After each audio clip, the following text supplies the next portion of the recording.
عليكم ورحمة الله وبركاته. إن الحمد لله نحمده ونستعينه ونستغفره ونعوذ بالله من شرور أنفسنا ومن سيئات أعمالنا. من يهده الله فلا مضل له ومن يضلل فلا هادي له. أشهد أن لا إله إلا الله وحده لا شريك له وأشهد أن محمدًا عبده ورسوله وبعد. فإن خير الكلام كلام الله وخير الهدي هدي محمد صلى الله عليه وآله وسلم وشر الأمور محدثاتها فإن كل محدثة بدعة وكل بدعة ضلالة وكل ضلالة في النار. أيها الإخوة, hari ini kita hidup di mana Allah tidak tolong kita kaum muslimin. Tidak seperti di zaman di mana Rasulullah hidup, Abu Bakar hidup, Umar hidup, Utsman, Ali, Zubair, Tolha. Mereka adalah manusia-manusia kaum muslimin yang ditolong oleh Allah. Berapa jumlah mereka ketika perang Badar? 313 kira-kira. Berapa jumlah pasukan Abu Jahal, Abu Lahab? 1000 lebih. Dengan persenjataan yang cukup lengkap. Apa yang terjadi di perang besar pertama ini? Bertekuk lutut Abu Jahal, Abu Lahab. Bahkan Abu Jahal tewas. Ya, bersama pembesar-pembesar Quraisy yang pernah menimpakan isi perut unta ke punggung Nabi ketika Nabi sedang sujud di depan Ka'bah. Sambil tertawa terbahak-bahak, mereka saling mendorong, merasa lucu. Ibnu Mas'ud melihat dari jarak agak jauh, tidak bisa berbuat apa-apa. Kita tahu siapa Ibnu Mas'ud, miskin, lemah. Akhirnya isi perut unta itu diangkat oleh Fatimah radhiyallahu anha. Setelah itu Nabi sebut nama mereka satu persatu. Ya Allah Abu Jahal, ya Allah Utbah bin Rabi'ah, ya Allah Syaibah bin Utbah. Ada 5 orang disebut nama oleh Nabi, gemetar mereka. Dan 5-limanya menjadi bangkai dibuang di sumur Badar, di jurang Badar. Lihat betapa Allah menolong mereka. Sekarang bandingkan dengan apa yang Allah perbuat dengan kaum muslimin hari ini. Siapa yang ditolong oleh Allah? Kaum muslimin di Afgan apa tentara Amerika? Antum bisa jawab. Ya. Siapa yang dibikin kaya, yang dibikin sejahtera? Kaum muslimin di Mesir, di Sudan, di Syria, atau orang Jepang, orang Inggris, orang Prancis, orang-orang kufar? Antum bisa jawab. Ya. Siapa yang bikin Jepang maju, yang bikin Amerika jaya, yang bikin Inggris, Prancis menguasai dunia? Siapa? Jawab. Siapa? Hah? Siapa? Enggak tahu? Tentu Allah Rabbul Alamin. Tuhan kita satu-satunya, Allah Rabbul Alamin. Antum mau katakan kalau Islam jaya, yang bikin jaya Allah? Kalau orang kafir, Jepang, Inggris, Prancis jaya, yang bikin jaya iblis? Antum mau bilang begitu? Syirik antum. Syirik. La haula wala quwata illa billah. Tidak ada kekuatan kecuali kekuatan Allah. Wajib kita yakini, yang bikin Jepang maju, yang bikin Amerika jaya, yang bikin Inggris, Prancis makmur, kaya raya, Allah Rabbul Alamin. Yang bikin kaum muslimin sengsara, keblangsak, miskin, tertindas. Bagaimana saudara-saudara kita di Afgan, di Sudan, di Aljazair, di Syria, bahkan di negeri kita. Bencana demi bencana. Siapa yang membuat itu semua? Tentu Allah Rabbul Alamin. La haula wa la quwata illa billah.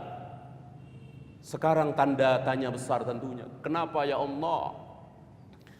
Kenapa? Kenapa bukan kami yang engkau tolong ya Allah? Kenapa yang engkau tolong, yang engkau makmurkan, yang engkau bikin sejahtera justru orang-orang kafir? Pertanyaan sederhana. Ya. Nah, pertanyaan inilah insyaallah ta'ala yang akan kita bahas. Mudah-mudahan dengan pembahasan ini kita faham. Oh, ternyata itu. Apa yang bikin pertolongan Allah tidak kunjung tiba, ternyata itu. Saya kira antum yang sedikit membaca ayat-ayat Al-Quran, hadis-hadis Nabi, mungkin ada sedikit gambaran. Ya.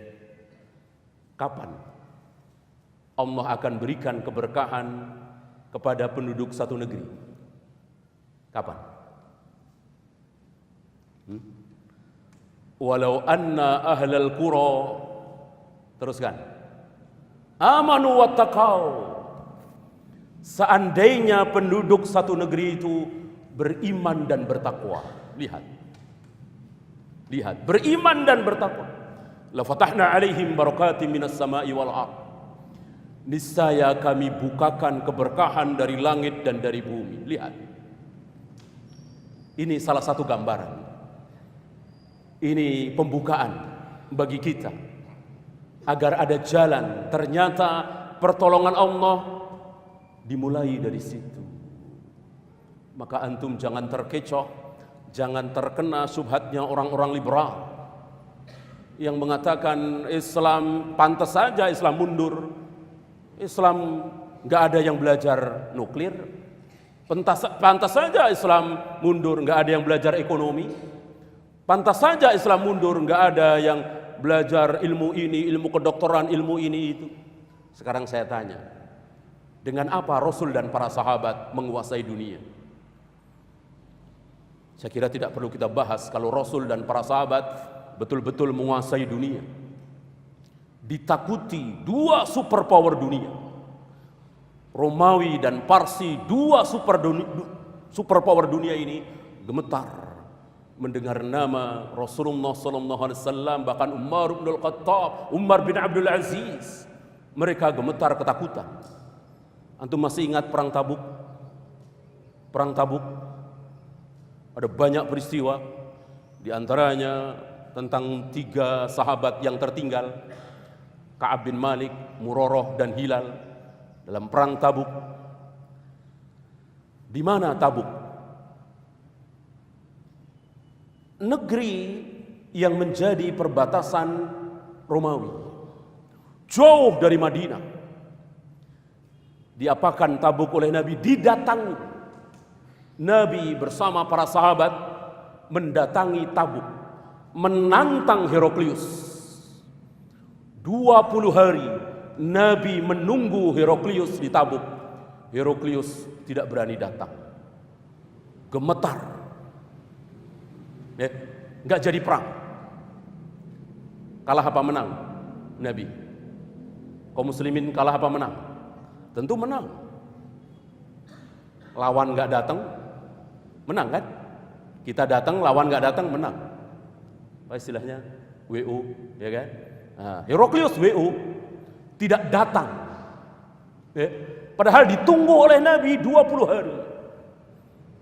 Dan ini janji Allah pada Nabi SAW dan kepada seluruh kaum muslimin yang mengikuti sunnah Nabi, yang menggigit sunnah Nabi dengan gigi geraham. Apa?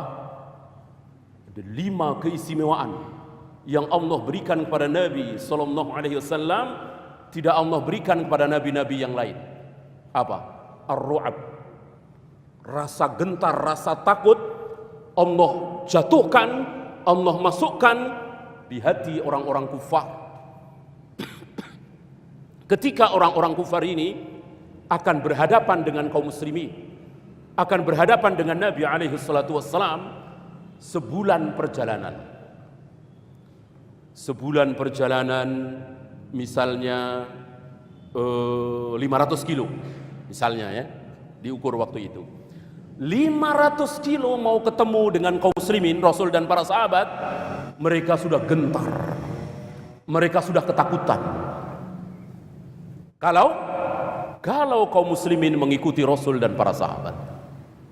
Lihat hari ini kaum muslimin tidak mengikuti Rasul dan para sahabat, beragama semau dia. Apa yang tidak pernah dicontohkan oleh Nabi sallallahu alaihi wasallam mereka perbuat. Ya. Apa mereka tidak tahu kalau Rasulullah tidak pernah mentahlilkan orang mati 3 harinya, 7 harinya, 40 harinya, 100 harinya. Lihat hari ini kaum muslimin atas nama Islam, atas nama pahala untuk orang tua, mereka melakukan amalan-amalan yang tidak pernah dicontohkan oleh Nabi sallallahu alaihi wasallam. Membacakan tasbih, tahmid, takbir, baca Al-Quran atas nama Islam, sementara Nabi tidak pernah mencontohkannya. Lihat satu contoh betapa kaum muslimin meninggalkan sunnah Nabi, mengamalkan amalan-amalan bid'ah yang tidak ada contoh dari Nabi alaihi salatu wassalam. Bagaimana Allah mau angkat derajat mereka, bagaimana Allah mau menangkan mereka, ya. Nah, taulah kita bahwa kesalahan bukan ada pada Allah, kezaliman bukan ada pada diri Allah, tapi ada pada diri kita. Allah berjanji akan menolong kalian, menolong kaum muslimin. Kalau apa? In tansurullah yansurkum. Lihat, Allah akan menolong kalian kalau kalian menolong agama Allah.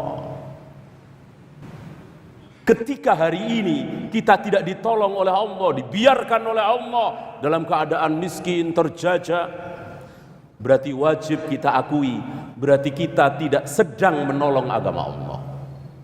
Kalau kita tolong agama Allah sebagaimana para sahabat, para tabi'in, atba'ut tabi'in, Allah tidak akan pernah ingkar janji. Innallaha la yukhliful mi'ad.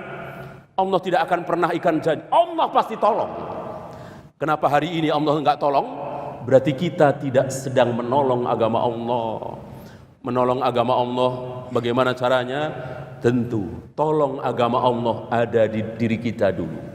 Sudahkah sholat berjamaah di masjid 5 waktu, subuh ke masjid untuk sholat berjamaah? Sudahkah kita jauhi zina, khamr, judi, korupsi, bohong? Sudahkah kita amalkan sunnah-sunnah Nabi? Kita jauhi syirik? Nah, lihat jawabannya, kita lihat ya. Bahkan seandainya Allah tolong kaum muslimin di negeri kita ini aneh. Bagaimana Allah mau tolong kaum muslimin yang kuburiyun, yang mendatangi tempat-tempat keramat, yang mendatangi kuburan-kuburan yang dikeramatkan, minta-minta kepada orang yang sudah mati. Mereka bukan hanya menyebut ya Rabb, ya Allah, tetapi mereka juga menyebut ya Jibril, ya Rasulullah, ya Syekh Abdul Qadir Jailani. Lihat bagaimana Allah tidak murka kepada kaum muslimin yang seperti ini. Bagaimana Allah mau tolong, ya. Nah, dalam rangka inilah maka saya akan bacakan sebuah hadis sahih riwayat Imam Muslim, Abu Daud dan lain-lain tentang 4 contoh. 4 contoh. Sekali lagi ini contoh, bukan pembatas. Maka dari 4 ini bisa menjadi 10, bisa 15, bisa 30, bahkan bisa ratusan. 4 ini hanya contoh. Contoh bagaimana kaum muslimin sudah menyimpang, tetapi mengatasnamakan Islam. Ya, sehingga kaum muslimin tidak ditolong oleh Allah. Saya bacakan hadisnya. Qala Nabi sallallahu alaihi wasallam,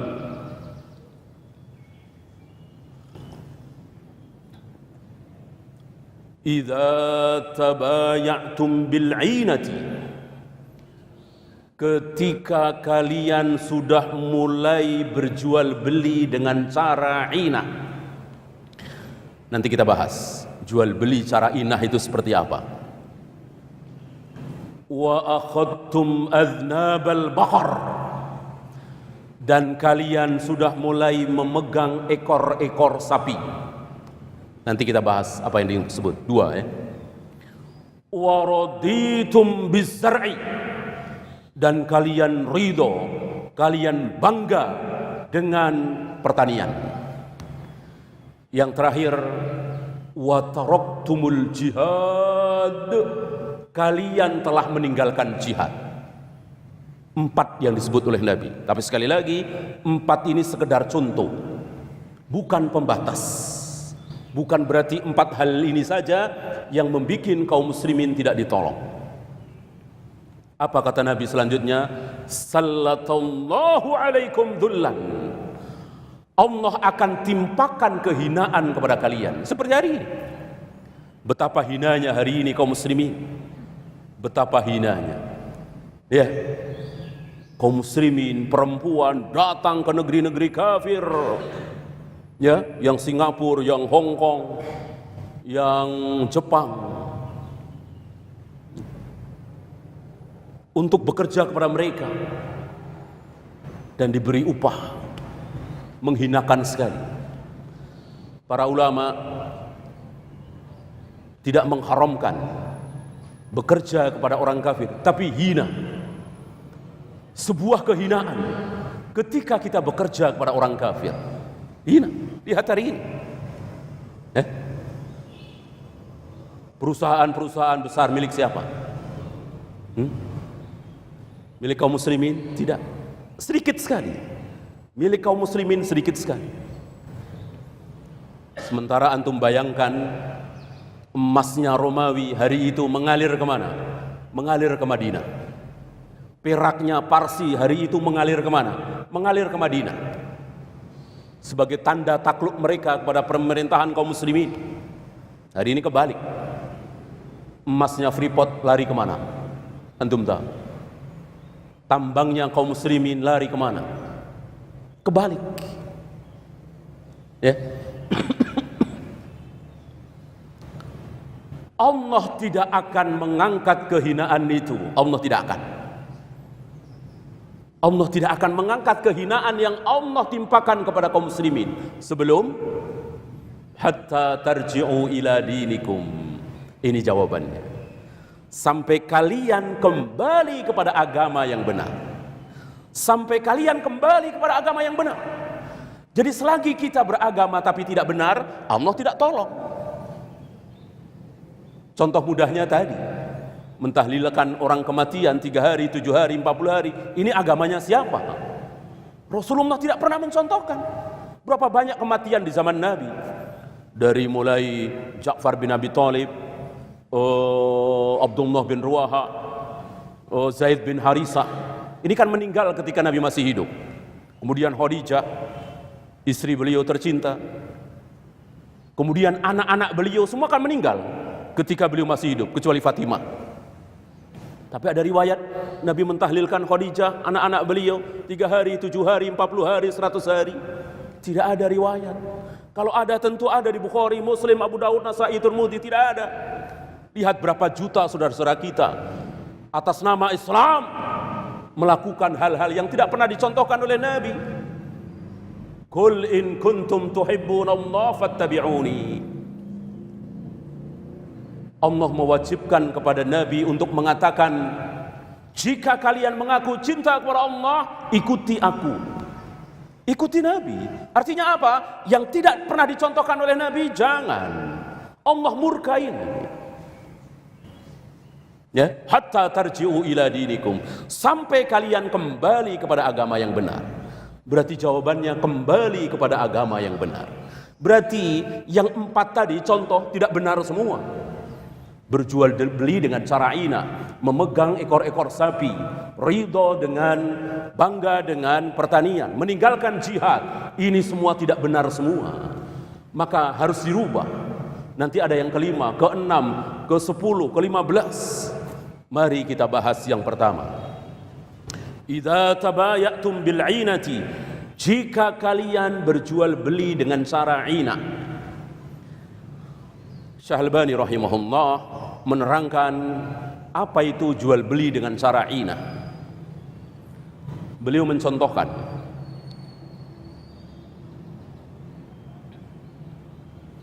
saya membeli mobil 100 juta misalnya, tidak kontan, saya tidak punya uang 100 juta ya, ngutang. Mobil itu saya bawa, setengah bulan kemudian saya datang lagi ke dealer. Saya jual mobil itu. Berapa? 80 juta. Tapi cash. Langsung cash. Gitu. Lihat. 2 minggu. Oh, mobil mungkin belum dipakai ya. Atau jangan mobil lah, emas atau apa. Intinya apa? Intinya 2 minggu 20 juta. Ya. Lihat, hari ini kaum muslimin, gitu. Antum datang ke dealer, Pak, kalau cash berapa? 100 juta. Kalau saya mau kredit 110 juta. Lihat. Atas nama apa? Atas nama jual beli.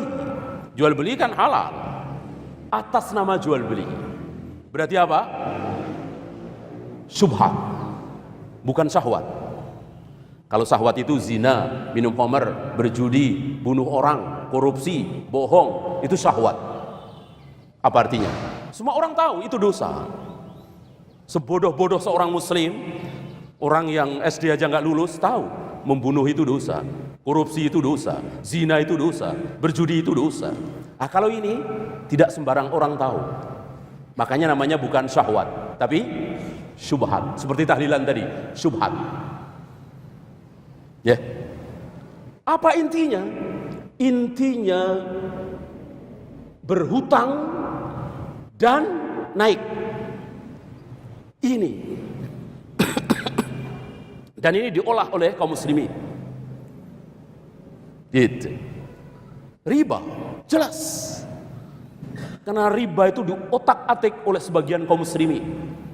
Oleh karena itu Nabi mengatakan nanti akan datang satu zaman di mana tidak ada yang tidak makan riba, hatta gubaruha, walaupun debunya.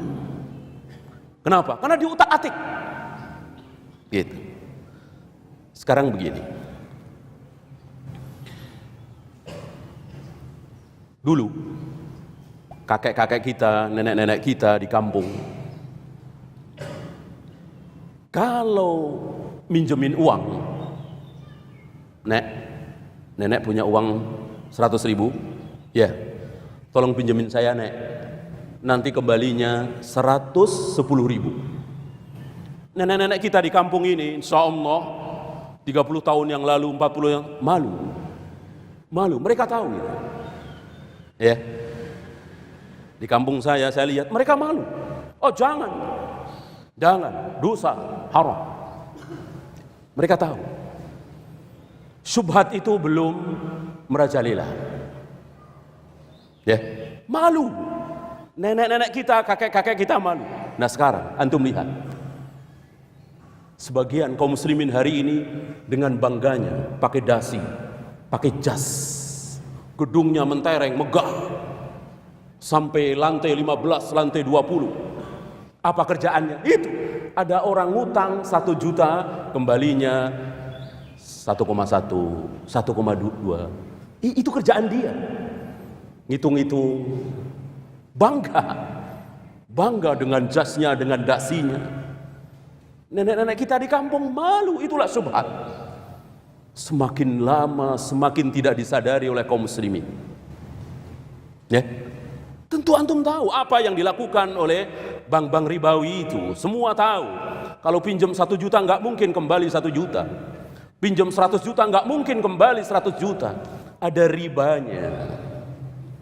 Tapi mereka nggak bilang riba. yusammunaha bighairi ismiha, kata Nabi.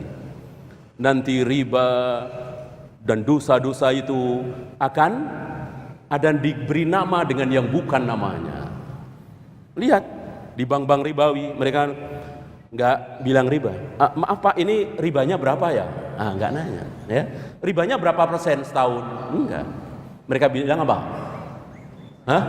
Iya.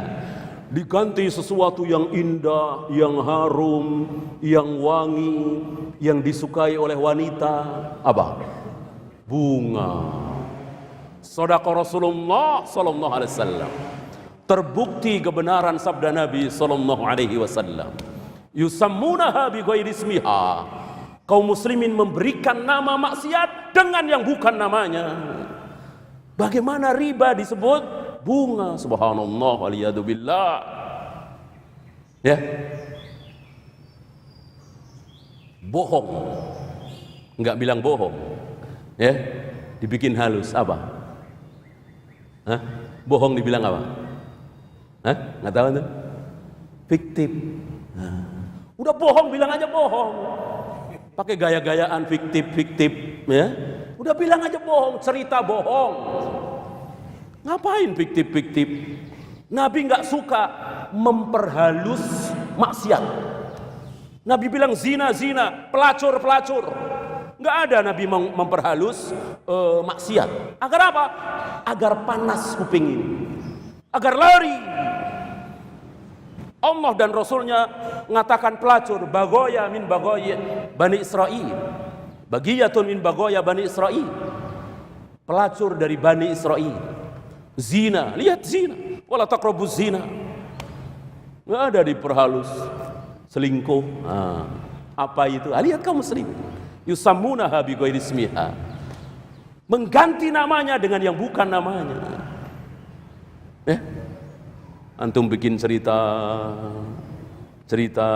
ya kan? Ngarang itu, bohong kan? Disebut cerita fiktif. Katakan bohong. Dan tidak boleh, haram. Ngarang cerita kan tidak boleh.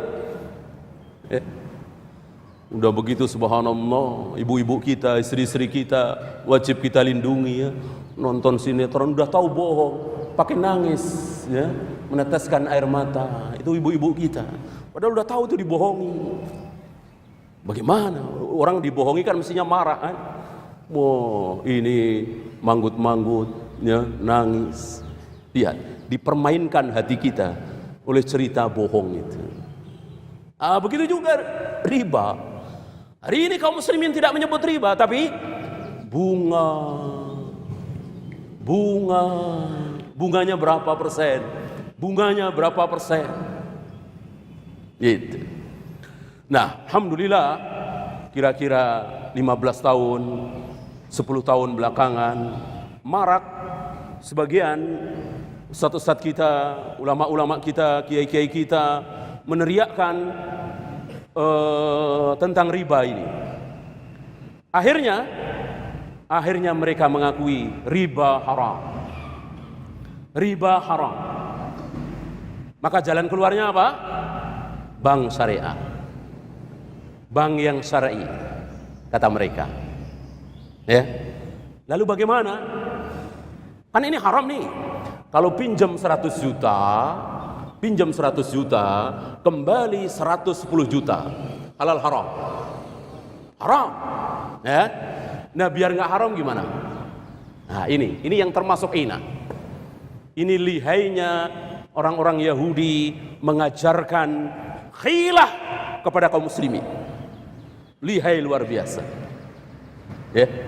Yang pertama memulai ini adalah Yahudi. Dan memang begitu sabda Nabi sallallahu alaihi wasallam, la tattabi'unna sunana man kana qablakum shibran bi shibrin wa dhira'an bi dhira'in. Bahwa kelak di akhir zaman kalian kaum muslimin akan mengikuti orang-orang Yahudi dan Nasrani sejengkal demi sejengkal, sehasta demi sehasta. Ini salah satu kebenaran sabda Nabi sallallahu alaihi wasallam. Apa yang Allah larang kepada Yahudi Bani Israel di hari Sabtu? Dilarang apa? Dilarang mencari ikan di hari Sabtu. Dilarang mencari ikan di hari Sabtu. Orang Yahudi nggak cari ikan di hari Sabtu, tapi pasang jala.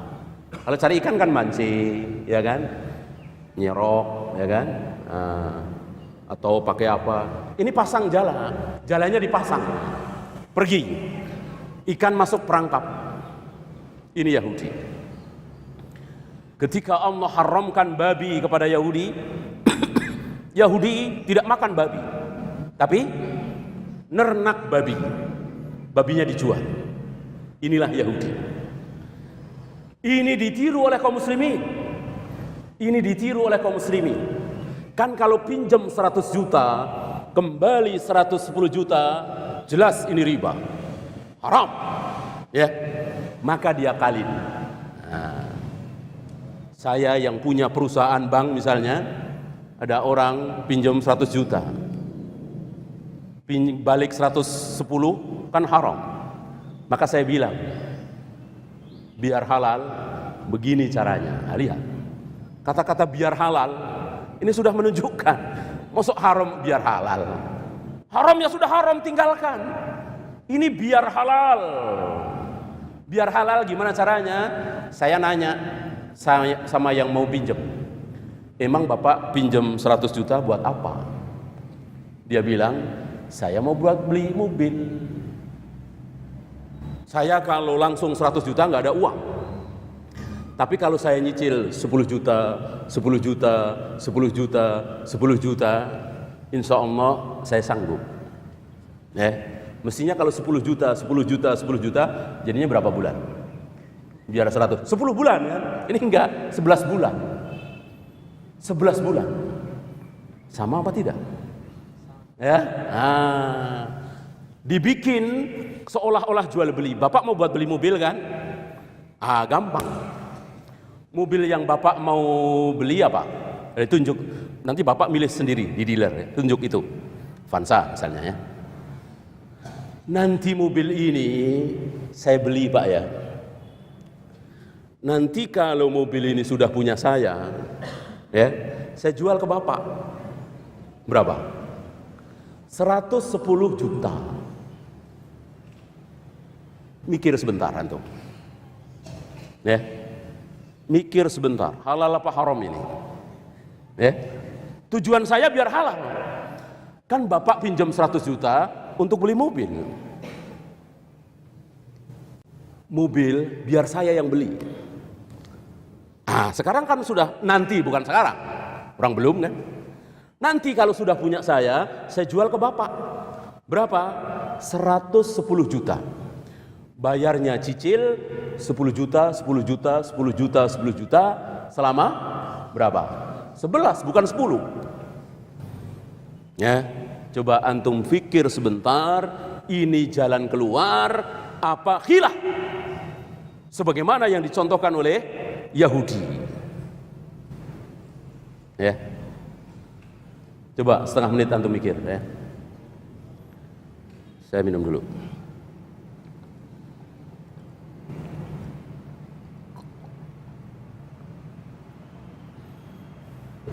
Udah ketemu?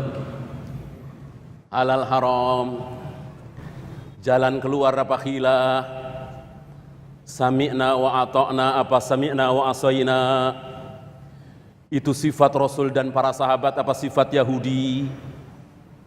Al-jawab, Yahudi. Ini otak Yahudi kayak gitu. Persis. Dilarang mancing ikan, dilarang nangkap ikan, cari ikan intinya. Maka mereka nggak mancing, nggak nangkep, tapi pasang jala. Kan ikan masuk sendiri ke jala. Nanti Sabtu sore, malam Ahad baru diambil. Yahudi, khilahnya Yahudi. Dimain-mainin dalil itu. Berbeda dengan para sahabat. Berbeda dengan para sahabat Nabi. Antum tahu apa yang dilakukan oleh para sahabat ketika turun rijsum min amalis syaitan. Innamal khamru wal maisiru wal azlamu rijsum min amalis syaitan. khamr, judi, mengendu nasib, najis, perbuatan setan, fajtanibu, jauhi. Apa yang dilakukan oleh para sahabat? Masih ingat ketika turun ayat ini? Sebelumnya mereka para peminum, ya. Diriwayatkan yang belum pernah minum khamr itu cuma Abu Bakar, Umar, Utsman, Ali. Selebihnya luar biasa. Antum tahu Abu Talha? Kalau minum subhanallah. Hamzah, Ali pemuda pemberani, melihat Hamzah mabuk ketakutan. Unta dibelah dengan pedangnya, hampir jadi dua. Keluar ucapan kotor dari mulutnya, mabuk. Ya, dosa apa tidak? Tidak, belum haram, belum turun ayat ini. Dan nggak apa-apa, nggak dosa, belum haram. Ya, mereka biasa ngumpul-ngumpul di rumah Abu Talha. Anak tiri Abu Talha, Anas bin Malik. Anas bin Malik nuangin minuman khamr. Ya, bartendernya itu Anas bin Malik. Ya, dicampur-campur di ini. Anas bin Malik. Sebelum turun ayat ini, antum tahu setelah turun ayat ini apa yang dilakukan oleh para sahabat? Dan mereka mempunyai persediaan khamr yang banyak. Mereka keluarkan ke jalanan, mereka tumpahkan, dan mereka mengatakan, intahaina ya Allah, intahaina ya Rasulullah, cukup sampai di sini ya Allah, cukup sampai di sini ya Rasulullah. Langsung ditumpahkan, nggak ada cari hilah, campur anu, biar nggak minum campur anu, nggak ada, campur makanan ini nggak ada. Inilah para sahabat, sami'na wa ata'na. Berbeda dengan Yahudi, cari-cari hilah, cari-cari celah. Sama dengan ini, 100 juta, bayarnya 110, jelas haram, maka diputar-putar seolah jual beli. Kalau saya mau katakan, sebetulnya dia utang 100 juta, kembali 110 juta buat beli mobil. Apa bedanya? Ini diputar-putar. Ya. Alhamdulillah kalau antum faham bahwa ini khilah, berarti ini nikmat dari Allah. Allah berikan pemahaman kepada antum. Barangkali di antara antum ada yang nggak faham. Apa salahnya ya? Kan jual beli mobil tadi, ya kan? Nah, antum yang nggak faham, saya bawakan hadis, saya bawakan riwayat. Antum yang sudah faham, alhamdulillah. Karena memang pemahaman itu ilmu, dan Allah tidak berikan pemahaman kepada sembarang orang. Allah berikan pemahaman kepada si A, kepada si B tidak. Allah berikan pemahaman kepada si B, kepada si C tidak. Allah pilih orang bisa faham atau tidak. Maka jika antum faham, nikmat Allah. Oleh karena itu Nabi selalu berdoa, Rabbi zidni ilman warzuqni apa? Fahman. Lihat, warzuqni fahman, berikanlah rizki kepada aku berupa pemahaman. Kan orang yang nggak faham musibah seperti tadi. Banyak saudara-saudara kita nggak paham, apa salahnya? Tahlilan 3 hari, 7 hari, 40 hari, 100 hari, apa salahnya? Kan yang dibaca Al-Quran, tasbih, tahmid. Dia nggak paham kalau ibadah itu harus mencontoh Nabi, tidak mencontoh Nabi haram. Dia nggak paham itu. Maka jika antum paham, ini nikmat. Jika antum nggak paham, saya bacakan sebuah riwayat dari Imam Bukhari, Muslim dan lain-lain tentang Bilal. Bilal datang kepada Nabi. Dia mengatakan, ya Rasulullah, banyak orang butuh barang. Barang itu belum milik saya. Barang itu masih milik orang.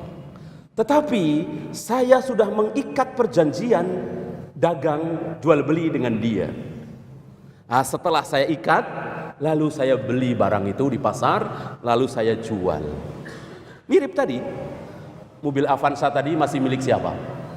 Masih milik dealer, belum dibeli oleh pihak bank. Ya, tapi pihak bank sudah mengikat akad dengan pembeli. Ini mirip dengan apa yang dilakukan oleh Bilal. Jadi Bilal mengikat perjanjian dulu dengan calon pembeli. Barangnya belum ada, masih di pasar. Setelah ijab kabul, sekian dinar, sekian dirham, baru Bilal ke pasar cari barang itu. Nih, barangnya sudah ada, mana duitnya? Apa kata Nabi? La tabi' ma laysa indak. Jangan engkau menjual barang yang belum engkau miliki. Berarti si bank tadi kena dalil, kena larangan Nabi. Apa? Menjual sesuatu yang belum dimiliki. Kan mobil tadi masih milik dealer. Kenapa dia sudah ikat akad dengan calon pembeli? Kalau mau, nah ini baru jalan keluar, bukan gila. Kalau mau, biar halal. Kalau mau, biar syar'i, beli dulu itu mobil. Beli dulu 100 juta, ya kan? Ah, ini Pak, mobil sudah ada. Mobil sudah di saya. Saya beli berapa kan urusan saya, bukan urusan Bapak. Silahkan Pak, Bapak beli 110 juta. Kata pembelinya, maaf nggak jadi. Saya berubah pikiran. Boleh marah nggak itu banknya? Banknya boleh marah nggak? Nggak boleh. Kalau boleh marah, berarti sudah mengikat akad. Nggak boleh marah. Akad boleh dilakukan ketika barang sudah ada dan sudah milik penjual, sudah milik bank. Ah, sayang seribu sayang, konon pemerintah tidak membolehkan bank milik punya sektor real, nggak boleh katanya. Ini sayang. Kalau bank itu punya dealer, bank punya perumahan, bank punya perusahaan motor, insya Allah halal. Harganya berapa kan terserah dia yang punya. Ah, di sini katanya bank hanya boleh punya duit, nggak boleh punya sektor real. Jalan keluarnya justru punya sektor real. Kalau bank itu punya dealer, kita boleh datang. Harganya berapa kan terserah dia. Tapi jangan dua harga, harus satu harga. Dua harga haram. Wala tabi'u bai'ataini fi bai'atin. Jangan engkau menjual satu barang dengan dua harga. Falahu awqasuhuma awir riba.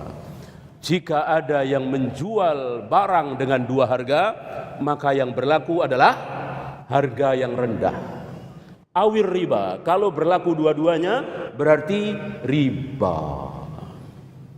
Jadi harus satu harga. Terserah, di pasaran 5 juta dia jual 80 juta. Ya kalau ada yang mau terserah. Penjual berhak menentukan harga. Pembeli berhak nawar. Pembeli berhak nawar. Ya, ini inah panjang. Intinya jual beli yang diharamkan, tetapi diputar, direkayasa, dikhilah sehingga tampak halal. Itu. Akhirnya diberi nama syariah. Akhirnya diberi nama syar'i. Akhirnya diberi nama islami. Sekarang kan marah. Bank syariah, ya, pacaran islami. Nah, dengar pacaran islami, ya, cerpen islami, novel islami. Padahal cerpen, novel isinya apa? Kalau bukan bohong, bohong. Ngarang cerita apa kalau nggak bohong? Saya ngarang cerita misalnya ya, saya ngarang cerita, saya bikin karang cerita yang mengharukan. Saya baca cerita saya ini di hadapan antum, antum pada nangis misalnya. Antum terharu dengan cerita yang saya karang. Akhirnya antum sedekah, ada yang 1 juta, ada yang 5 juta, gara-gara kebohongan saya. Antum dapat pahala, saya dapat apa? Dosa. Dosa, dakwah tidak boleh dengan cara bohong. Bohong adalah bohong. Bohong itu aib besar. Ya, maka Rasulullah sallallahu alaihi wasallam seumur hidup belum pernah berbohong. Ya, antum tahu sahabat yang berzina ada enggak? Sahabat yang pernah berzina ada enggak? Ada, Ma'is. Kemudian perempuan Qamidiyah itu. Ya, sahabat yang mencuri ada nggak? Ada. Tangannya dipotong oleh Umar. Yang minum khamr ada. Sedikit sekali tentunya, sangat sedikit sekali. Kan sahabat ini 100.000 lebih. Abu Zur'ah meriwayatkan 100 lebih. Yang minum khamr, yang berzina bisa dihitung dengan jari. Satu tangan kita. Ya, sekitar 3 atau 4 orang. Tapi ada lah. Nah sekarang, antum pernah dengar ada sahabat yang bohong? Tidak ada riwayat sahabat bohong. Karena bohong itu aib, salah. Nah ini bagaimana bohong disebut Islami? Ya, walaupun dari cerpen tersebut, dari novel tersebut, banyak orang perempuan yang tadinya nggak mau pakai jilbab, akhirnya mau pakai jilbab. Banyak orang yang pelit, bakhil, akhirnya jadi dermawan dari cerita bohong itu. Bolehkah? Tidak boleh. Tidak boleh. Dakwah itu besar, dakwah itu agung, azim, maka tidak boleh kita kotori dengan cara bohong. Ya, lihat hari ini yang Islami, yang syariah. Ya.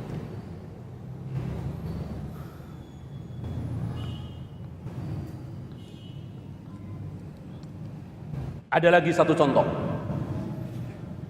Ada lagi satu contoh. Mengatasnamakan syar'i. Apa? Mudharabah. Apa arti mudharabah? Bagi hasil. Mudharabah bagi hasil. Ya. Apa kata mereka? Pak, bank kami ini bank syariah. Kami nggak pakai riba, nggak pakai bunga. Akhirnya mereka tahu kalau bunga itu haram, sama dengan riba. Karena bank kami bank syariah, kami tidak menerapkan bunga. Tapi apa? Bagi hasil. Gitu. Kalau di bank konvensional pinjam 100 juta kayak tadi, kembali 110 dicicil. Karena bank kami bank syariah, kami nggak pakai bunga, kami pakai bagi hasil. Jadi uang 100 juta silahkan Bapak bawa buat usaha, terserah. Tiap bulan bagi hasil. Tiap bulan bagi hasil. Ya. Kalau bank konvensional itu pakai bunga. Pakai bunga, pakai riba. Pakai bunga. Berapa bunganya? Tiap bulan 3 juta misalnya. Jadi tiap bulan setor bunganya 3 juta. Karena kami bank syariah nggak pakai riba, nggak pakai bunga. Pakainya apa? Bagi hasil. Bagi hasilnya berapa? Tiap bulan 3 juta.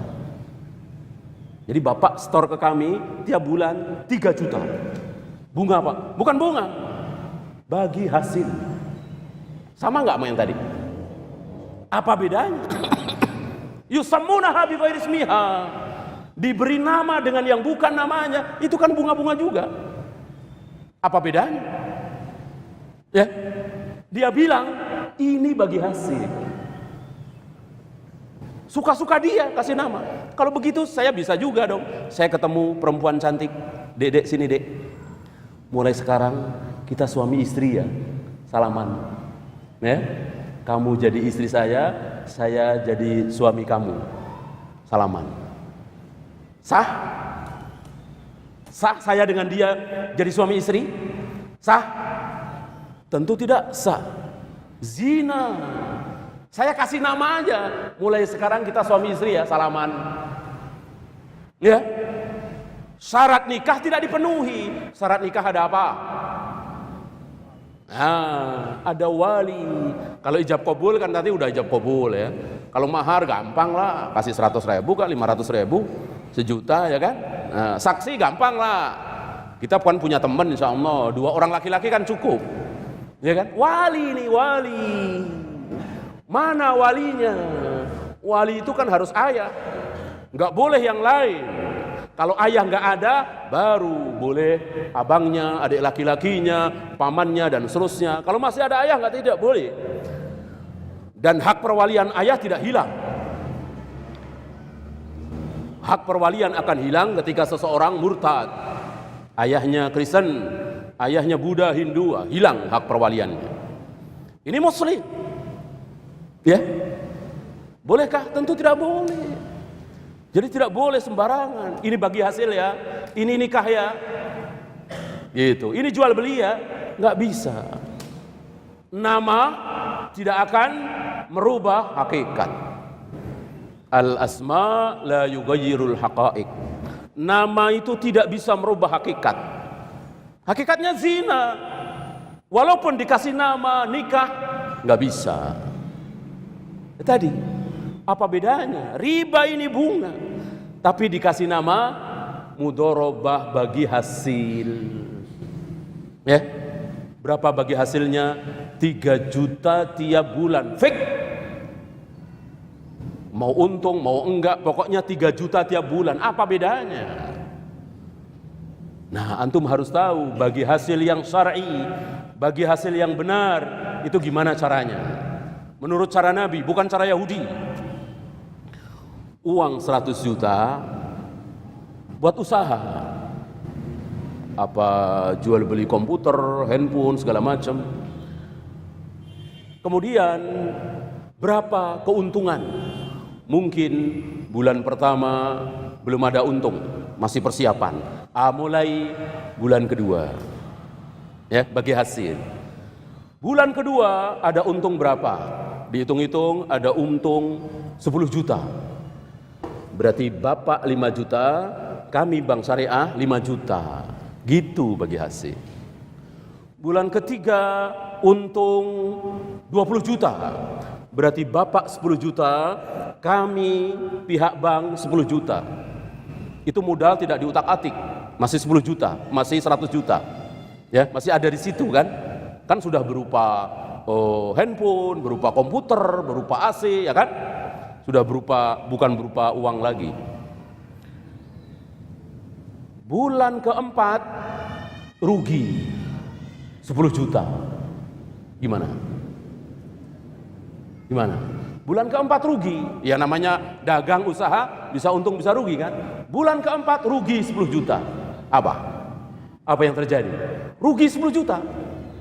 Maka tombokin 5 juta 5 juta? Enggak. Mosok pengusaha suruh nombok? Dia kan sudah capek untuk memutarkan uang itu. Bulan keempat rugi 10 juta. Gimana? Enggak apa-apa. Enggak apa-apa. Berarti modal yang 100 juta tadi tinggal 90 juta. Ya. Bulan kelima ada gempa bumi, bangkrut, ludes semua. Maka udah nggak ada apa-apanya, hilang aja begitu. Ya bangkrut, mau diapain? Ya, ada bank syariah yang kayak gitu? Kalau ada, baru syariah itu.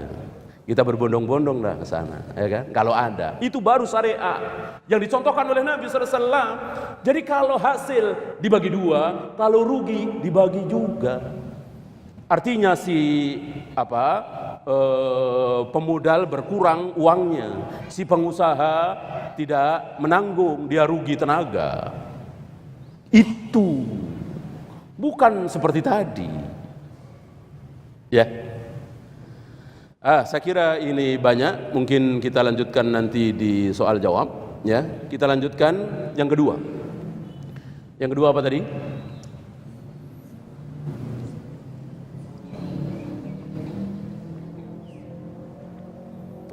Wa akhadtum adnabal baqar. Kalian asyik memegangi ekor-ekor sapi. Ini bahasa Nabi, bahasa Arab. Apa yang dimaksud? Sibuk dengan peternakan, mencurahkan daya upayanya untuk ternak, maka kewajiban terbengkelai. Sholat berjamaah ditinggalkan, bahkan sekali-sekali meninggalkan puasa Ramadan, bahkan zakat tidak dibayar, bahkan haji tidak dilakukan, padahal uangnya banyak. Antum harus sadar dan tahu, punya rumah wajib apa tidak? Wajib nggak punya rumah? Ah, tidak, kan bisa ngontrak. Ya, punya mobil wajib apa tidak? Tidak. Haji wajib apa tidak? Jelas, rukun Islam. Maka tercela orang yang punya rumah, punya mobil, tapi belum haji. Ya,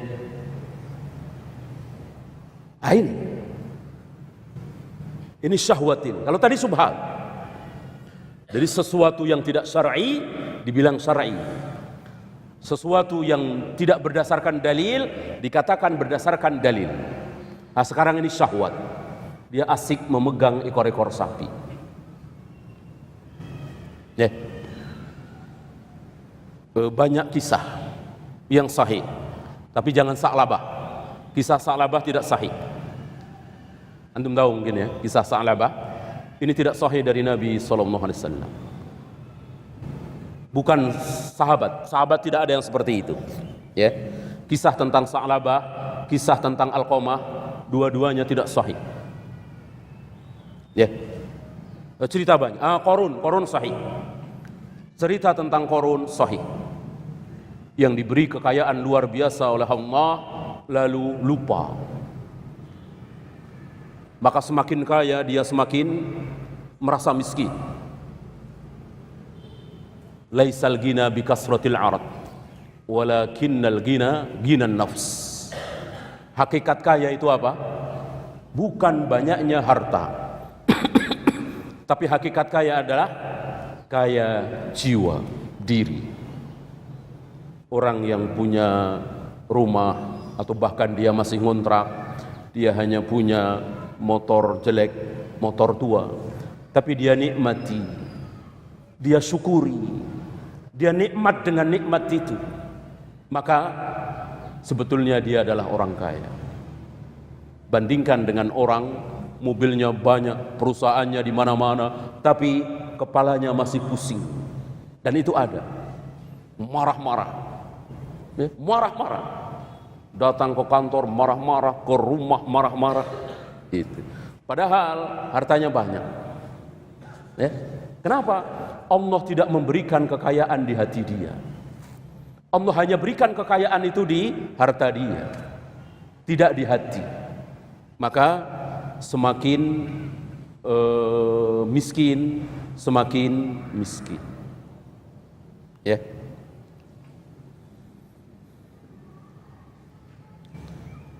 Ya, ini panitia minta istirahat, ya. Jadi kita istirahat dulu ya. Istirahat pertama. Kita lanjutkan waktu yang tinggal sedikit ini. Yang ketiga, waraditum bizzar'i. Kalian bangga dengan peternakan.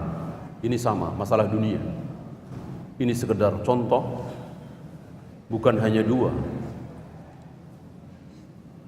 Pertanian dan peternakan, bukan. Tetapi perdagangan, pekerjaan, sehingga melalaikan kewajiban. Apabila kita sibuk dengan dunia, tidak tercela. Yang tercela adalah sibuk dengan dunia, lalu melalaikan kewajiban. Tidak sholat berjamaah di masjid, sholat zuhur sudah lewat waktu, asar lewat waktu, dan ini tercela. Ini terancam sahur. Ada beberapa tafsiran tentang sahur. Salah satunya itu menjadi kebiasaan dia. Salat duhur jam 2, salat asar jam 5, salat maghrib menjelang isya, dan seterusnya, itu menjadi kebiasaan dia. Ini bagian dari sahur. Ya. Kita lihat para sahabat meninggalkan perdagangannya, meninggalkan kesibukannya ketika terdengar suara azan. Ini barangkali yang menyebabkan Allah ridho kepada mereka. Lalu Allah tolong mereka, Allah tinggikan derajat mereka, Allah rendahkan musuh-musuh para sahabat, orang-orang kufar. Tidak seperti hari ini. Allah rendahkan kaum muslimin, Allah tinggikan musuh-musuh kaum muslimin. Orang-orang kufar, orang-orang Yahudi, Nasrani, Allah tinggikan. Kita kaum muslimin direndahkan serendah-rendahnya. Dibikin miskin, dibikin terjajah. Ya, karena apa tadi? Sibuk dengan dunia. Meninggalkan jihad. Nah, ini yang terakhir. Wa taraktumul jihad. Kalian meninggalkan jihad. Lihat hari ini, enggak ada jihad. Hari ini tidak ada jihad. Ya. 200 tahun yang lalu masih ada jihad. 300 tahun yang lalu masih ada jihad. Lihat Pangeran Diponegoro. Lihat Imam Bonjol. Mereka berjihad melawan orang-orang kufar walaupun diserang dulu. Adapun Nabi tidak nunggu diserang. Antum tahu perang Badar, perang Uhud, perang Tabuk tadi, perang Mu'tah, nunggu diserang? Nabi nunggu diserang? Kalau Nabi nunggu diserang berarti perangnya di mana? Kalau Nabi perang nunggu diserang berarti perangnya di mana? Di Madinah, di kotanya Nabi. Tidak. Perang Badar di mana? Antum tahu, Badar jauh dari Madinah. Mu'tah, apalagi Tabuk, berhari-hari untuk sampai ke Tabuk. Berarti beliau tidak nunggu diserang. Sebelum diserang, nyerang dulu. Nah, lihat hari ini, kaum muslimin nggak mau nyerang. Gitu. Maka diserang. Rasulullah sebelum diserang, serang dulu. Karena nggak mungkin orang-orang kafir berbelas kasihan, toleransi, kasih sayang. Itu cuman di mulut mereka. Di mulut. Mereka bilang agama kami, agama kasih sayang. Kasih Tuhan. Tampar pipi kanan, berikan sekalian pipi kiri. Itu di mulut. Prakteknya gimana saudara-saudara kita di Bosnia? Bagaimana di Palestina? Nggak usah jauh-jauh. Di Ambon, lihat. Itu cuma di mulut mereka, kasih sayang, kasih sayang. Islam tidak, terus terang. Al-jannatu tahta dhilalis suyuf. Pedang itu di mana kata Nabi? Surga itu di mana kata Nabi? Di bawah kilatan mata pedang. Al-jannatu tahta dhilalis suyuf. Jihad. Dan kaum muslimin mendapatkan kejayaan, kehebatan itu dengan jihad. Dan cepat sekali jihad itu. Seandainya presiden kita, ini harus dengan presiden, awas garis bawah ini. Jangan sampai salah faham bahwa jihad seenak kita. Kita berangkat ke Palestina, kita berangkat ke Syria. Nggak bisa. Harus dengan perintah presiden. Amirul Mukminin. Kalau presiden kita mengatakan kita rebut kembali Timur Timur, baru jihad. Kita ajak orang-orang Timur Timur untuk masuk Islam. Kalau tidak mau, biarkan. Jangan dipaksa. Tapi bayar jizyah. Bayar upeti. Kalau nggak mau, serang. Baru jihad. Tapi harus presiden. Harus pemimpin. Amirul Mukminin. Khalifah kalau ada. Sekarang kita sedang tidak punya khalifah. Maka minimal presiden. Di bawah presiden tidak boleh. Camat, RT, mengumandangkan jihad, tidak boleh. Tidak sah. Apalagi ustadz, nggak sah. Ustadz, kiai, ulama, nggak sah. Kita lihat Imam Syafi'i, Imam Bukhari, Imam Muslim, nggak ada dari mereka yang mengumandangkan jihad. Karena bukan penguasa, harus pemimpin. Khalifah Al-Ma'mun, Khalifah Al-Mutawakkil, Umar bin Abdul Aziz, Harun Ar-Rasyid, baru mereka yang berhak mengumandangkan jihad.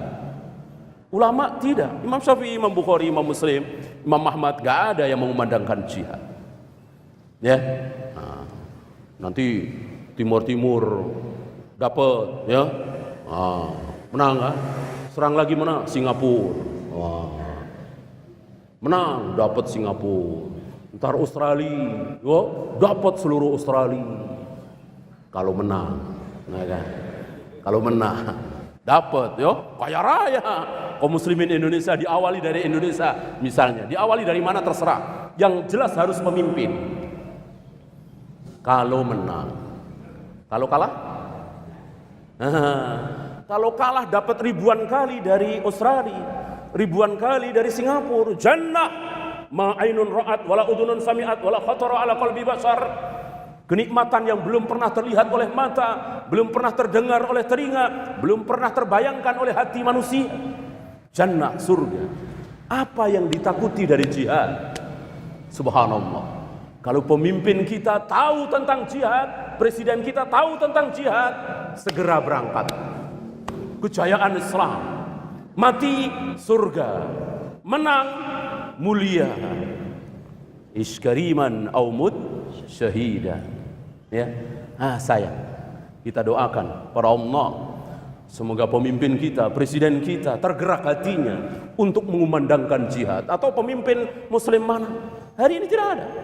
Mungkin hampir 100 tahun terakhir ini nggak ada jihad. Ya, padahal Syekhul Islam mengatakan minimal setahun sekali harus ada jihad. Ya, lihat Nabi Muhammad SAW. Beliau jadi nabi memimpin kaum muslimin berapa? 23 tahun. 23 diambil 13. Kan 13 tahun pertama, ya jangankan jihad, sholat aja belum ada, puasa belum ada. Jadi kita ambil yang 10 tahun. 10 tahun beliau memimpin kaum muslimin, punya negeri. Itu pun 10 diambil 1 ya. Karena kan tahun-tahun pertama belum ada. Kira-kira 9 tahun atau 8 tahun. Puluhan peperangan yang beliau alami, yang beliau perintahkan. Baik yang beliau pimpin langsung ghazwah, atau beliau utus seseorang untuk menjadi komandan pasukan syariah. Berarti dihitung-hitung setahun sekitar 4 atau 5 kali. Ini Nabi sallallahu alaihi wasallam. Ya. Nah, tapi sekali lagi jangan kita terkena syubhat tentang jihad yang salah, yaitu jihad sendiri-sendiri, tidak mengikuti imam, tidak berdasarkan perintah pemimpin. Karena Nabi mengatakan wa idzastunfirtum fanfiru. Jika kalian diperintahkan untuk berangkat jihad, kalian harus berangkat. Berarti harus ada yang memerintahkan. Siapa yang memerintahkan? Presiden, pemimpin kita. Karena dalam Islam tidak ada istilah apa? Dalam Islam tidak ada istilah pemimpin spiritual, tidak ada. Tidak ada dalam Islam. Pemimpin ya pemimpin. Enggak ada istilah pemimpin spiritual, tidak ada dalam Islam. Ya, pemimpin ya presiden, gitu. Terserah mau namanya presiden, mau perdana menteri, mau raja, mau sultan, pokoknya dia orang nomor 1 di negeri itu, di negeri kaum muslimin. Maka perintahnya wajib kita taati. Dan presiden kita muslim. Dari Soekarno, Soeharto sampai hari ini semuanya muslim, gak ada yang kafir. Maka Indonesia ini negerinya kaum muslimin, negeri Islam. Jangan mau dikatakan Indonesia negara kafir. Negara kafir itu Jepang, Amerika, Jerman, Inggris, Prancis, itu negara kafir. Masjid di mana-mana, suara adzan menggema di mana-mana. Bagaimana mau dibilang negara kafir? Ya, begitu bebasnya suara adzan. Coba di Jepang, di Amerika, antum berani teriak-teriak adzan di New York misalnya, di Tokyo misalnya, pakai toa, bisa ditangkap polisi, ya. Itu negeri kafir. Indonesia negeri Islam, berkumandang azan suara kemana-mana dengan bebasnya, dan itu salah satu cara Nabi membedakan negeri Muslim dengan negeri kafir. Ketika Nabi akan menyerang satu daerah menjelang subuh, tunggu. Terdengar suara azan apa tidak? Kalau tidak terdengar suara azan subuh, serang. Berarti ini negeri kafir.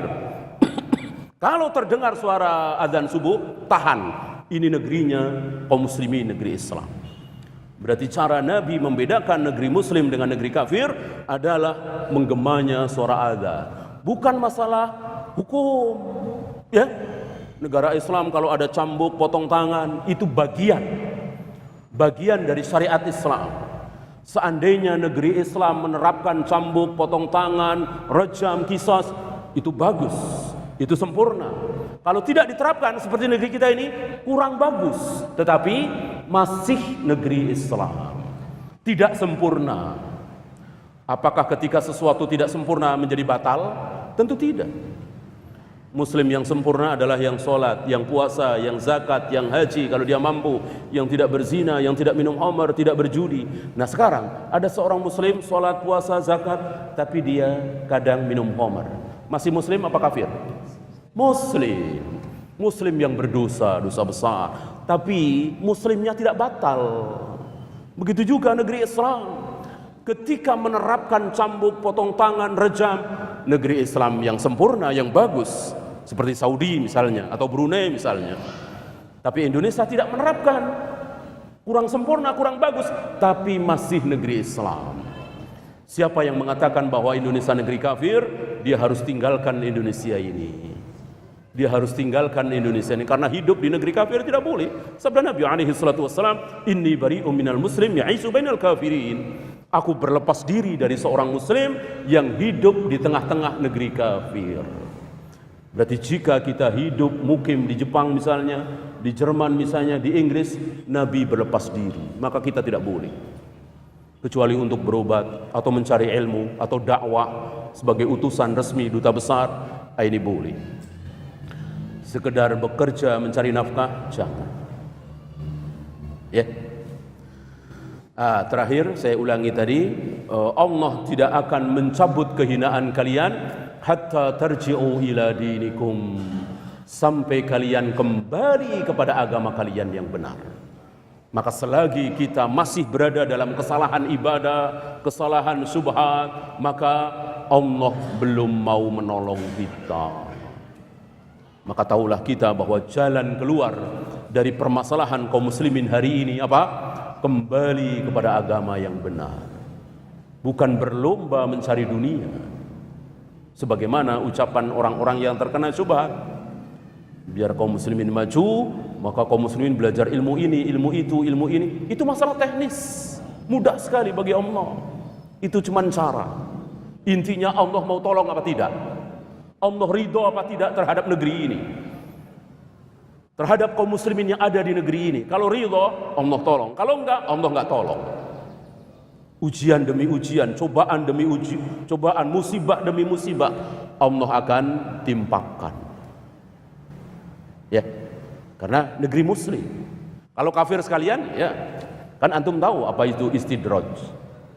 Kafir sekalian seperti Jepang, Inggris, Perancis, ya udah istidraj. Yang melakukan usaha banyak, Allah berikan banyak. Yang melakukan usaha sedikit, Allah berikan sedikit. Itu negeri-negeri kafir. Adapun kaum muslimin tidak. Kaum muslimin pakai cara apapun, Allah tidak akan tolong, kecuali taat kepada Allah, kembali kepada agama yang benar. Ya. Ya, mengingat kita cuman sampai jam 11 ya. Saya harus ke Masjid Agung nanti, syuhada. Takut macet. Kita langsung bersoal jawab.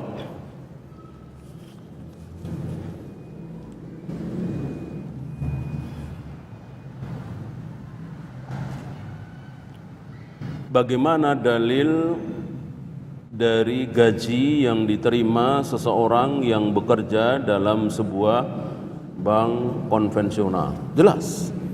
Sesuatu yang haram, maka hasilnya haram.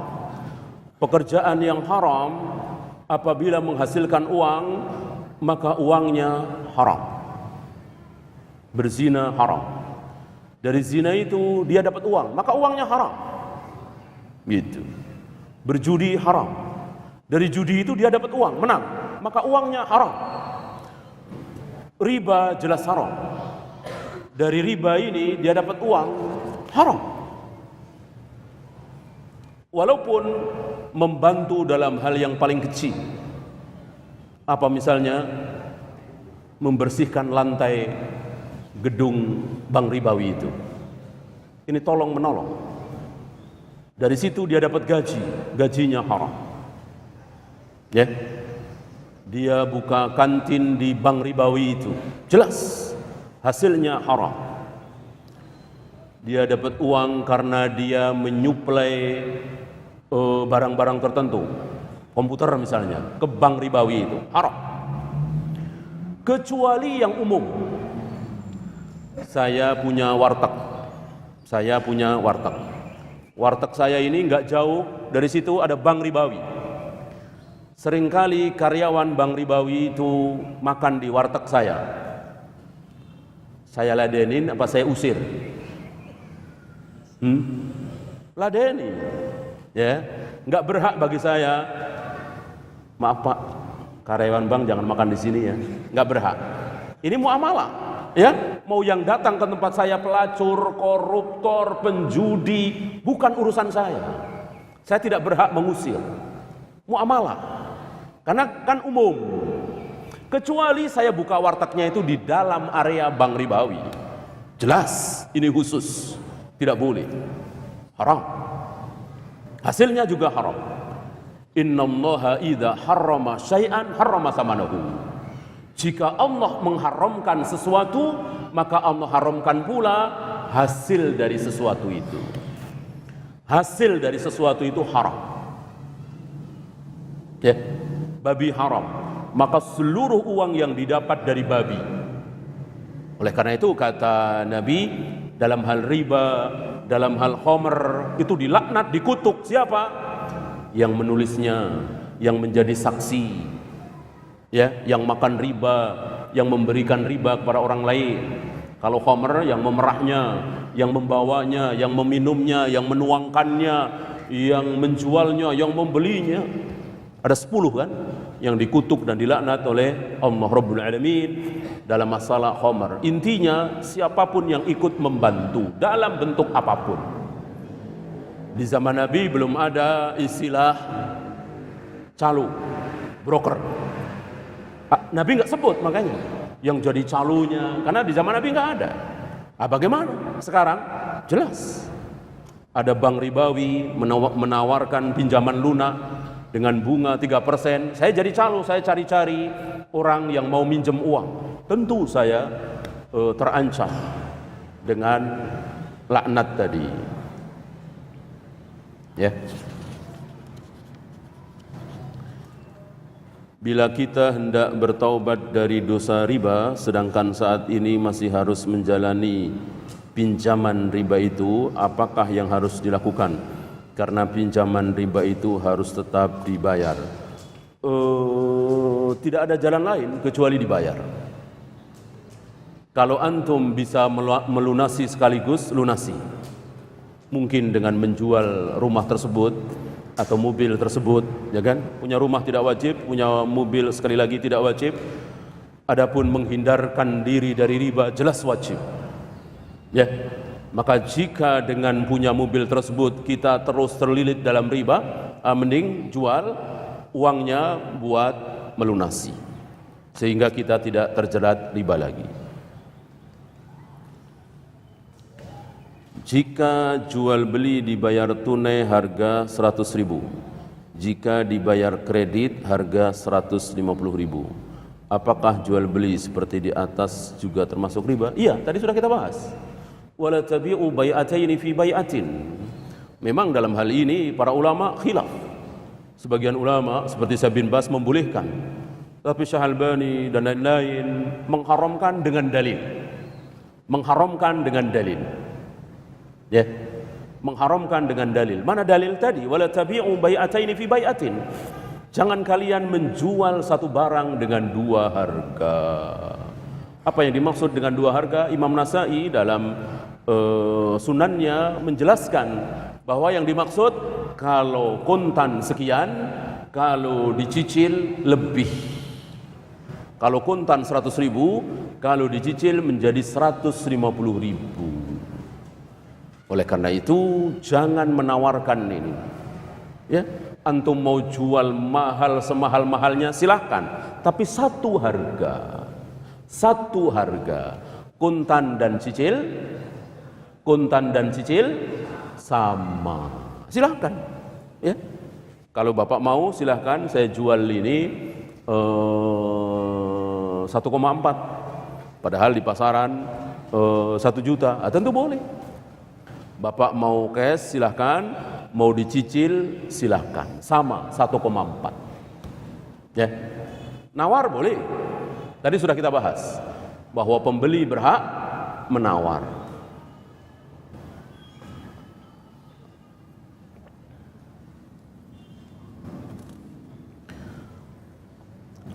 Apakah kalau kita dipinjami emas dengan harga yang berbeda saat mengembalikan, apakah ini termasuk perkara syubhat?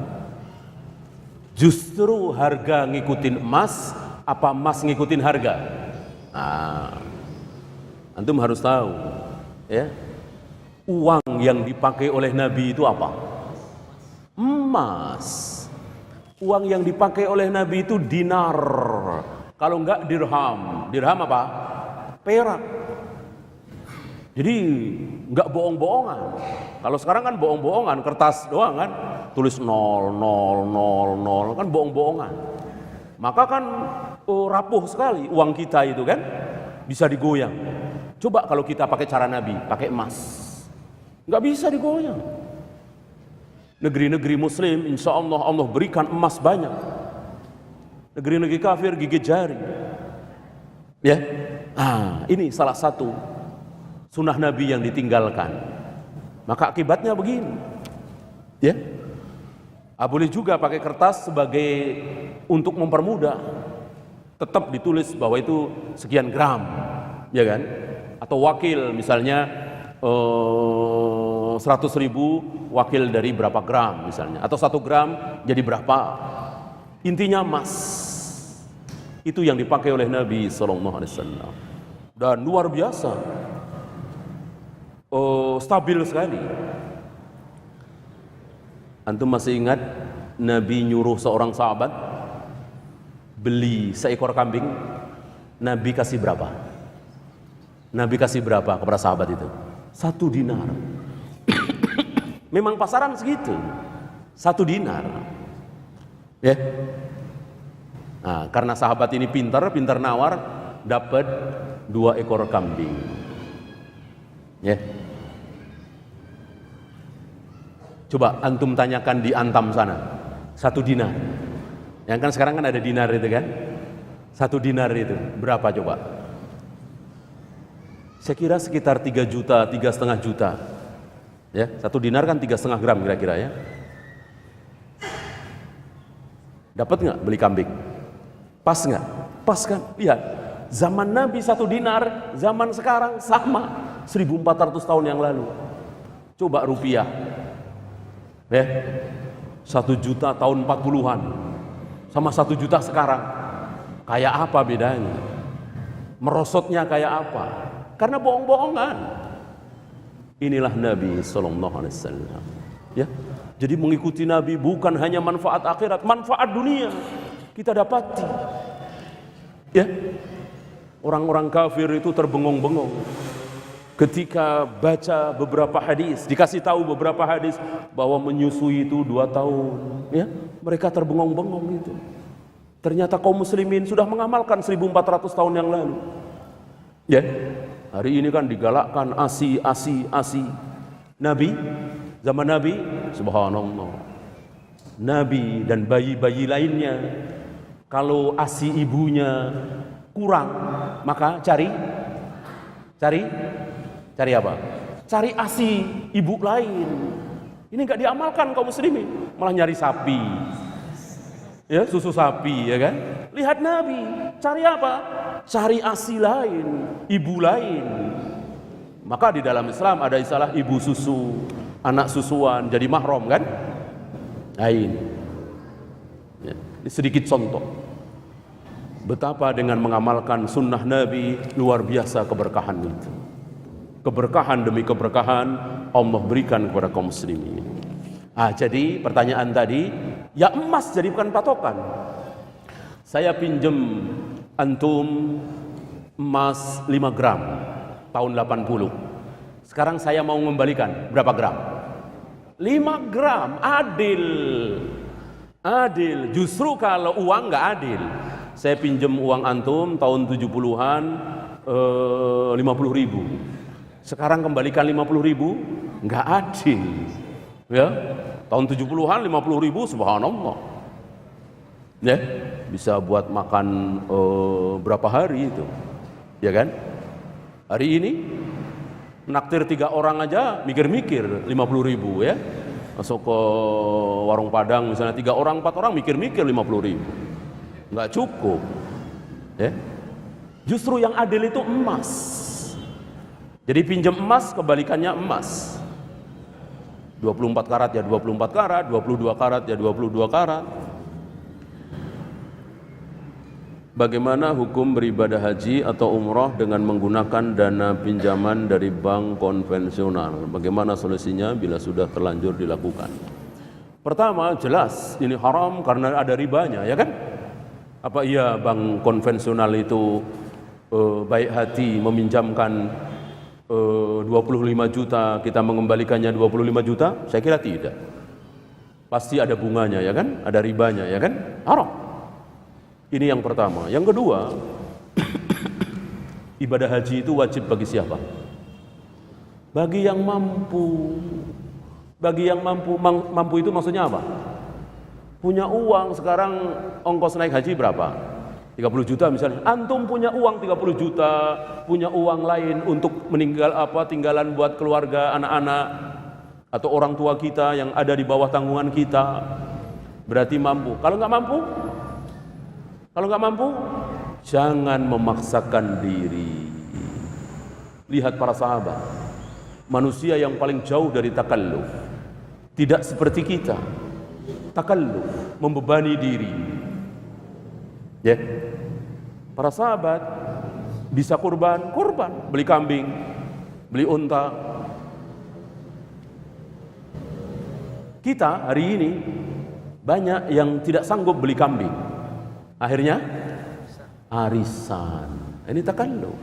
Allah enggak suka. Kalau enggak mampu ya sudah. Ya. Memaksakan diri dalam ibadah Allah enggak suka. Kalau kita mungkin suka. Oh, ini hebat nih. Anak buah saya ini hebat. Hujan-hujan masih datang. Kita mungkin, Allah enggak. Allah enggak suka melihat kita sholat berdarah-darah. Sholat tidak bisa berdiri, memaksakan kita berdiri, Allah enggak suka. Ya.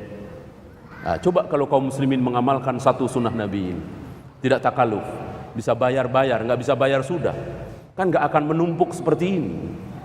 Ya, sekarang menumpuk berapa tahun? Gara-gara apa? Gara-gara kaum muslimin tidak faham kaidah takalluf.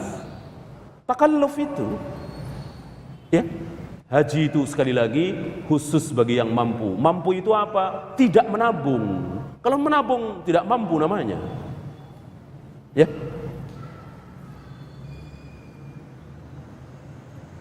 Bagaimana hukum ibadah haji yang menggunakan sistem arisan? Nah, ini baru kita bahas. Ya. Takalluf. Ya.